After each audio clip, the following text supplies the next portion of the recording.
Sri Lanka hybrid মডেলের একটা অংশ, যেখানে অন্য অন্য দেশের খেলাগুলো হচ্ছে। সেখানে আমরা সেই দিকে তাকিয়ে আমরা বলেছিলাম যে যেহেতু এটা হাইব্রিড মডেলটাও হয়েছে বিকজ অফ সিকিউরিটি এবং গভর্নমেন্টের অনীহার কারণে আমরা সেই লাইনেও তাদের আইসিসিকে বলার চেষ্টা করেছি এবং বুঝিয়েছি, কিন্তু তারপরে আমাদের আবেদনকে খারিজ করে দেওয়া হয়েছে। আমরা আবারও চেষ্টা করব আজকে আর কি পথ আছে আইসিসিকে বলা।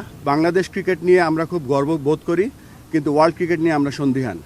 যেখানে ক্রিকেটের পপুলারিটি কমে যাচ্ছে, সেখানে আইসিসি এরকম অলমোস্ট 200 মিলিয়ন লোকের খেলা দেখার বা খেলার যে একটা প্রত্যেক দিন আমরা বিশ্বাস করতাম যে এই কয়দিন যে আমাদের প্রত্যেকটা লোক সকালবেলা উঠে শুনতে পাবে যে বাংলাদেশ বিশ্বকাপ খেলছে এবং আইসিসি বাংলাদেশের আবেদনটা মেনে নিয়েছে। কিন্তু এই সিচুয়েশনে যখন আমরা দেখতে পাচ্ছি বাংলাদেশ খেলতে যাচ্ছে না বা বাংলাদেশকে একটা আলটিমেটাম বেঁধে দেওয়া হয়েছে, তারপরে আমরা সর্বস্ব চেষ্টা করে যাব। আমরা এখনও হাল ছেড়ে দিচ্ছি না।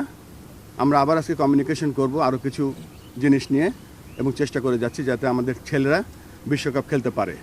আমাদের একটাই চাহিদা, আমরা বিশ্বকাপ খেলতে চাই।